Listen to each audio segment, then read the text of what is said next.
Recently, I came with a rare case. Routinely, we think that after removing uterus, there will never be a pregnancy. Most of people and worldwide, even doctors also think that after removing uterus, there will be never pregnancy of any type. But there are reported few cases in world that even after hysterectomy, there are a few pregnancy. Recently, my known patient, my frequent visitor at my clinic, she is 45 years females.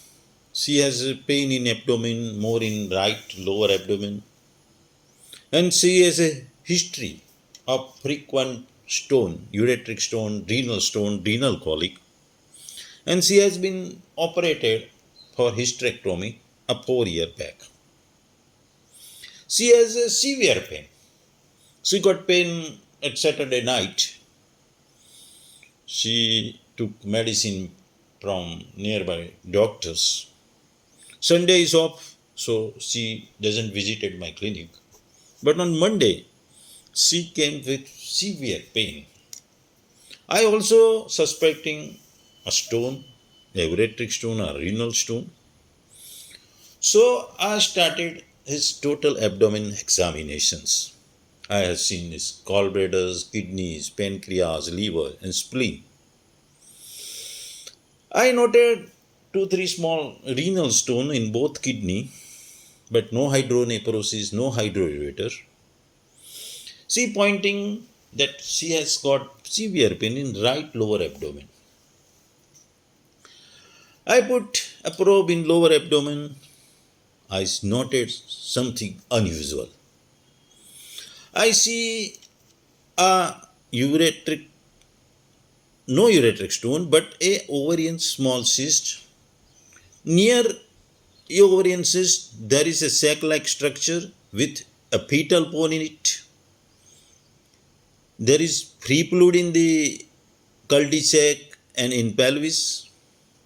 So there is sac-like structure, and there is a structure with in the sac-like structure there is a fetal bone. So I suspect this is maybe a pregnancy. So I put a Doppler. I see the cardiac activity. So this confirm there is a live fetus near the right ovarian cyst. So again, to confirm that, I put the color Doppler, and that also show the vascularity, clear sac-like structure with fetal pole, with cardiac activity, and color Doppler also show the activity. Patient's history of already operated for hysterectomy 4 year back. So I confuse. So ultimately, I think this is the fetal cardiac activity, live fetus is a right ectopic pregnancy. So my sonography findings are simple ovarian cyst, which is always usually seen after hysterectomy. But main finding a sac-like structure with fetus in it, which fetus had a cardiac activity on both color Doppler, on Doppler and color mode both. There is free fluid in pelvis and cul-de-sac. So before stamping as a right ectopic pregnancy, I gone through on Google and see any cases are there in history, and I see there's so many cases worldwide has been reported about pregnancy, ectopic pregnancy after hysterectomy.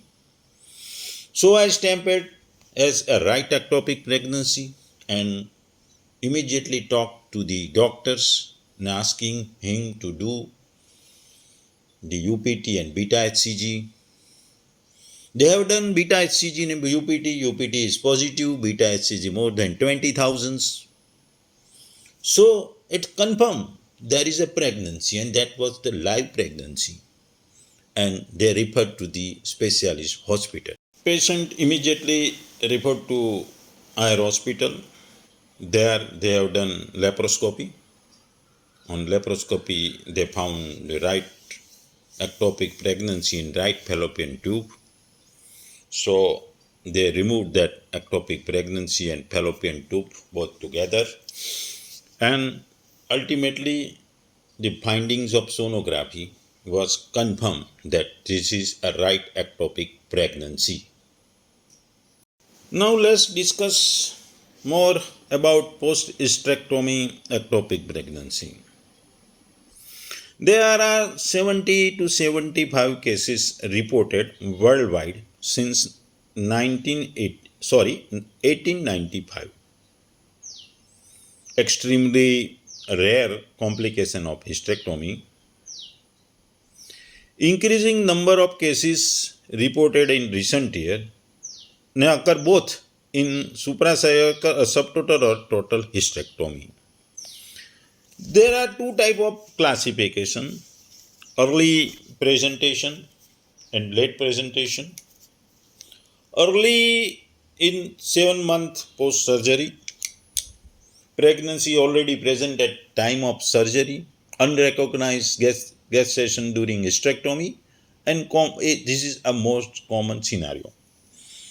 Late presentation 7 months to 12 years after hysterectomy, spermatozoa migrate through fistula, fertilization in fallopian tube, ovary, and mostly 50% associated with a vaginal hysterectomy. How it transferred pathophysiology is so important. More common after vaginal hysterectomy due to formation of fistula tract. Fistula formation or granulation tissue jet develop. Spermatozoa migrate from vaginal vault. Passage through peritoneal cavity created sometimes. Unfertilized ovum may implant in fallopian tube or in ovary too. So, fistula tract, peritoneal way, vaginal vault, all these are the causes, the pathophysiology for the right means ectopic pregnancy after hysterectomy. So these four type of route are common and seen in many cases worldwide. And this fistula tract is the commonest form of this pregnancy. There are common site for implantation of our fallopian tube, most common site, ovary, second most common thing, and abdominal cavity, a very rare through peritoneal implantations. Ectopic implantation can occur at multiple unusual sites too, due to intact of peritoneal cavity and vascular supply after hysterectomy. So, ectopic pregnancy as usually we seen in abdomen, ovary and fallopian tube are also same type of thing seen in after hysterectomy too. Most common is fallopian tube. Patient mostly come with pain, vaginal bleeding, nausea, vomiting, sign of early pregnancy. If ectopic pregnancy is rupture, then hemodynamic instability. The challenges we face as because patient has no uterus, presume and think that she might not be unable to conceive. Pregnancy test may be overlooked, and presentation of lower abdominal pain mimic the many other acute abdominal condition. And because of this, there is always risk of delayed or misdiagnosis of the ectopic pregnancy after the hysterectomy. But in my case, pain in abdomen is only the major symptoms, and lower abdominal pain from last 2 to 3 days is unbearable, and this pain is severe as days passes. So Pain is more common thing and vaginal bleeding in some cases are also reported. Diagnosis is the important because it is a very serious conditions. This is a suspicious thing. The ultrasound, CT scan, MRI, and also associated with blood reports like beta HCG, pregnancy test are also helpful in the diagnosis of this type of pregnancy. So, ultrasound is primary imaging modality which identify radial mass. In my case, we have seen the not mass but the sac, fetus. Fetus have cardiac activity on color Doppler and Doppler both. CT scan help in complex cases but lower sensitivity for early pregnancy. And MRI is an excellent soft tissue detail, useful if ultrasound cannot conclude the ectopic pregnancy. The MRI is the second best choice. CT is not so much important. Management and treatment is emergency. Either you go for laparoscopy or laparotomy. Laparoscopy Laparoscopy is minimal invasive approach, first line when diagnosed easily, lower morbidity, and laparotomy is required if pregnancy is ruptured and so much hemiperitoneum.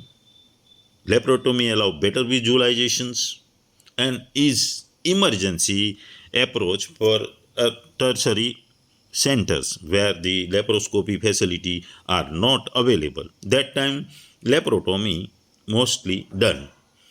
But ideally, in my case, laparoscopy done and they removed the intake live pregnancy uh, through the laparoscopy. So many takeaways, key takeaways from these cases. This is very rare cases, but life-threatening condition can occur year after hysterectomy via fistula tract formation. High clinical suspicion essential, diagnosis often delayed, presented with acute abdomen, pain, vaginal bleeding, and pregnancy-like symptoms. Ultrasound is first and crucial choice for diagnosis of the identified adnexal mass, and surgical management is the standard treatment. So always maintain high suspicious in the post-hysterectomy patient. Consider pregnancy is any reproductive age woman with acute abdomen. Imaging with ultrasound is crucial for diagnosis. Surgical intervention is the final management. So this type of unusual cases seen worldwide and this frequency is increased. So early diagnosis, early surgical treatment is the choice for this type of the patient is better and best.